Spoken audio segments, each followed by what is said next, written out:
mengadili Jokowi. Gagasan Prabowo itu apa sebetulnya? Ketika membentuk penstrukturan di kabinet yang berakibat 109 orang itu. Kita membantu Prabowo untuk menghadapi perebutan kekuasaan. Perebutan kekuasaan yang dikomandoi oleh oligarki dengan dinasti dan juru maki. Itulah yang dihadapi Prabowo sekarang. Pertanyaan kita, kenapa Pak Prabowo tidak berani melawan tiga ini? Oke, seakan-akan tidak berani, tapi kita nggak tahu.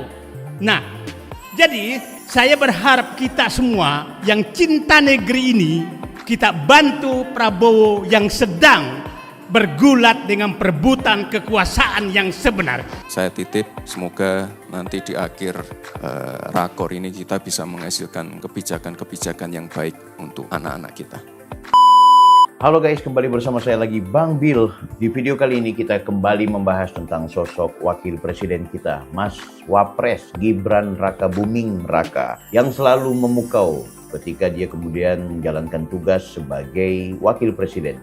Dan yang kita ketahui bersama bahwa beliau ini juga ternyata sampai dengan detik ini tidak henti-hentinya mendapat bulian, mendapat serangan, mendapat kecaman dari kelompok-kelompok penyinyir, kelompok-kelompok yang sampai dengan saat ini gagal move on. Tentu siapa lagi kalau bukan anak-anak Abah dan juga bisa saja kalangan Ganjarian gitu kan. Ya mampuan mereka untuk menerima fakta bahwa Gibran sudah menjadi wakil presiden, sudah dilantik, sudah bekerja.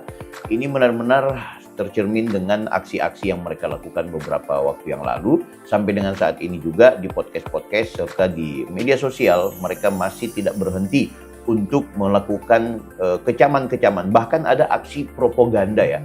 Ada aksi yang kemudian mencoba untuk membuat konflik antara Prabowo dan juga Gibran. Anda bisa bayangkan di beberapa podcast ada yang menyampaikan bahwa waspada kepada Gibran. Ini ditujukan kepada Pak Prabowo. Hati-hati Pak Prabowo. Gibran ini nanti akan kemudian menggeser Anda, akan membuat Anda itu tidak menjadi presiden sebagaimana yang seharusnya gitu. Nah, ini menarik ini. Artinya cara-cara seperti ini yang memprovokasi Prabowo Gibran sebenarnya nggak efektif. Sebab terlihat betapa Prabowo benar-benar memberikan kepercayaannya kepada Gibran ketika kemudian Prabowo melakukan lawatan ke luar negeri, melakukan kunjungan kenegaraan, dan Gibran tampil memukau. Dia tidak sekedar menjadi ban serep, dia tidak sekedar bekerja secara formal ketika diundang untuk menjadi pembicara, dia baca teks, selesai. Ketika kemudian diundang untuk memberikan materi tertentu, dia membaca teks, kemudian selesai. Tidak formalitas, tapi ternyata yang dia lakukan adalah benar-benar mengkaji, memberikan semacam tawaran alternatif kebijakan ketika Menteri Pendidikan mengundang dia. Kemudian dia juga memberikan tawaran-tawaran terbaru tentang bagaimana kemudian kita akan mengelola pendidikan di Indonesia dengan baik. Bahkan di sambutannya beliau juga menyampaikan bahwa ketika beliau pernah menjadi wali kota di Solo, beliau pernah menyurati Menteri Pendidikan, tapi sampai dengan saat ini belum ada balasan. Terkait apa? Terkait kebijakan-kebijakan pendidikan yang ternyata itu di lokal ya, jadi kebijakan nasional, tapi di daerah dirasa ini kurang efektif, tidak relevan. Sehingga sebagai wali kota, Gibran memberikan surat kepada menteri, tapi nggak dibalas. Ya mudah-mudahan dengan Mas Gibran yang sekarang sudah jadi wakil presiden, ini kemudian menjadi tolak ukur bagaimana kegelisahan beliau ketika menjadi kepala daerah di Solo. Itu kemudian ketika membutuhkan bantuan dari pusat, maka beliau sebagai orang pusat sekarang, sebagai pemimpin, itu bisa menelurkan. Sebab Mas Gibran ini juga representasi dari wali kota atau daerah-daerah lainnya yang tentu punya permasalahan-permasalahan dalam konteks pendidikan. Oke? Ini adalah surat yang saya kirim waktu saya masih jadi wali kota. Saya kirim surat ini ke Pak Menteri Pendidikan. Ya, namun kemarin saya cek ke Pak Sekda dan Kepala Dinas yang ada di Solo, surat ini belum mendapat tanggapan. Surat ini isinya adalah keluhan-keluhan saya sebagai wali kota ya mengenai, tadi sudah dibahas Pak Menteri, mengenai masalah zonasi, masalah program Merdeka Belajar, masalah pengawas sekolah, masalah ujian nasional. Tapi Pak Menteri yang sekarang beda. Kemarin pulang dari Akmil Magelang kita langsung koordinasi dan kita langsung klik untuk masalah-masalah zonasi ini. Jadi Bapak Ibu, zonasi ini program yang baik, tapi silakan nanti Bapak Ibu selama rakor mungkin bisa memberi masukan karena jumlah guru kita itu belum merata. Ada provinsi tempat-tempat yang kelebihan guru. Ada provinsi tempat-tempat yang kekurangan guru. Ya, ini nanti tentunya menjadi PR untuk Pak Menteri. Jadi zonasi sekali lagi ini program yang baik, tapi mungkin belum bisa diterapkan di semua wilayah. Tapi waktu itu saya sebagai wali kota ya tentunya kita harus comply dengan program yang di pusat. Kita ikuti program ini, tapi sekali lagi Bapak Ibu, tiap tahun permasalahannya sama. Komplain yang diarahkan ke saya sama terus. Tiap tahun berulang. Dan akhirnya saya bersurat, ya tapi tidak ditanggapi. Jadi intinya Bapak Ibu, ini mohon dikaji lagi, apakah akan diteruskan, ataukah akan kembali ke sistem yang lama. Silakan nanti didiskusikan. Jadi jumlah guru yang belum merata dan fasilitas yang belum merata juga. Dan tiap tahun fenomenanya sama. Pasti ada kenaikan perpindahan domisili menjelang PPDB. Ya, ini perlu dikaji lagi. Lalu selanjutnya Bapak Ibu, ini saya titip juga, kemarin sudah saya bahas dengan Pak Menteri juga. Jadi sekolah itu harus menjadi tempat yang aman dan nyaman bagi guru dan para murid.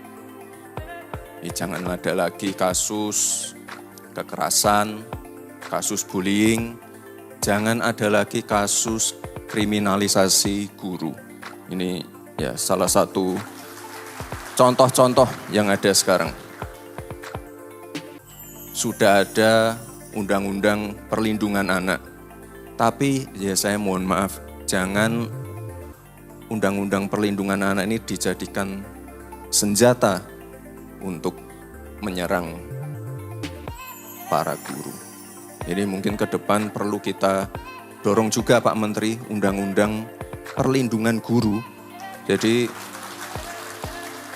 guru itu bisa nyaman dan juga guru mempunyai ruang untuk mendidik dengan cara-cara yang ya tetap disiplin, tapi harus ada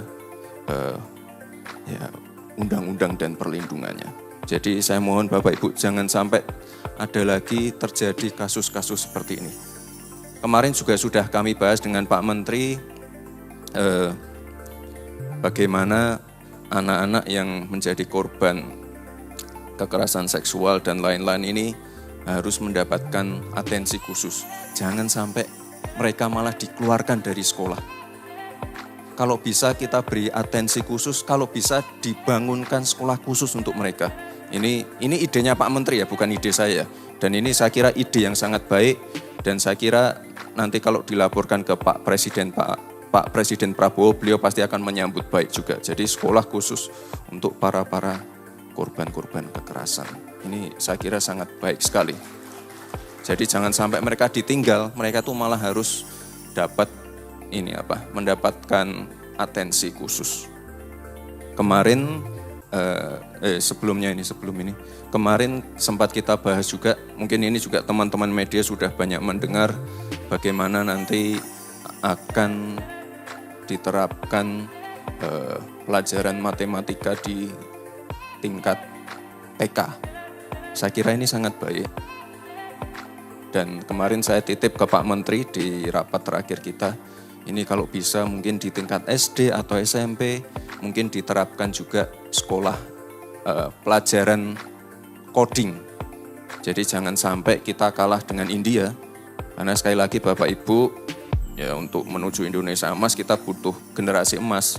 Kita pengen lebih banyak lagi ahli-ahli coding, ahli-ahli AI, ahli-ahli machine learning, dan lainnya. Mari selanjutnya. Ya, ini saya yakin Pak Menteri juga sudah berkoordinasi dengan Kementerian PU. Ya. Anggarannya sudah ada. Ya, jangan sampai ada lagi sekolah-sekolah yang roboh, bocor. Jangan sampai ada lagi sekolah-sekolah yang rusak. Ini nanti silakan Pak Menteri berkoordinasi dengan Pak Menteri PU, sekolah-sekolah mana saja yang nanti akan mendapatkan bantuan untuk negeri dan swasta. Jadi sekali lagi kita pengen kebijakan ini, anggaran ini bisa tepat sasaran sehingga langsung mengena ke penerima manfaatnya. Itu. Nah, terakhir Bapak Ibu, saya titip program makan siang gratis. Ini sudah kami uji cobakan di beberapa sekolah, sudah berjalan dengan baik, ya mungkin ada beberapa 1-2 masukan, dan saya kira di ruangan ini semuanya setuju dengan program yang ini.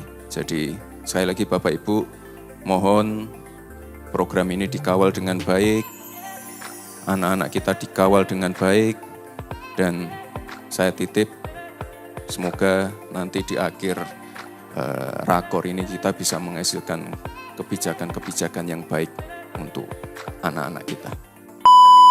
Nah, friend, coba kita perhatikan baik-baik di video tadi ini. Kita melihat betapa Mas Gibran itu sangat piawai. Dan sebenarnya bukan cuma dalam konteks apa yang diundang oleh teman-teman Menteri Pendidikan, ya, bukan dalam konteks pendidikan saja. Hampir di subsektor, nanti kalau ada menteri atau ada lembaga-lembaga terkait yang mengundang Mas Gibran untuk bicara, beliau sangat menguasai materi gitu. Terlepas kemudian tentu beliau menyiapkannya dengan tim, kemudian beliau melakukan pembacaan secara kritis, tapi kemampuan komunikasi dan kemampuan mengeksplorasi, mentransformasi pengetahuan, aku pikir Gibran sangat luar biasa. Jadi aku akan melihat bahwa ke depan permasalahan-permasalahan yang pernah terjadi di periode-periode sebelumnya, ketika Gibran kemudian yang sangat ekspresif, ya, etos kerjanya itu sangat maksimal, aku yakin dia akan bekerja secara optimal yang akhirnya banyak permasalahan yang ada di daerah itu akan teratasi.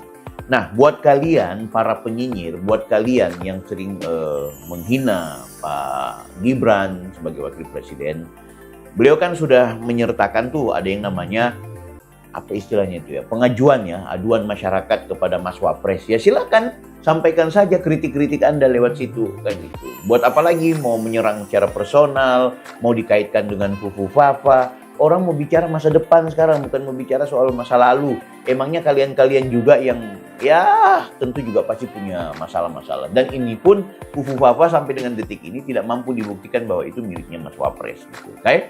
Oke, aku pikir mudah-mudahan video tadi sangat baik. Saya berharap Anda kalau ingin dapatkan informasi-informasi terbaru terkait politik nasional, jangan lupa like, comment, dan subscribe. Mudah-mudahan channel ini akan berkembang. Saya Bang Bill, Offside.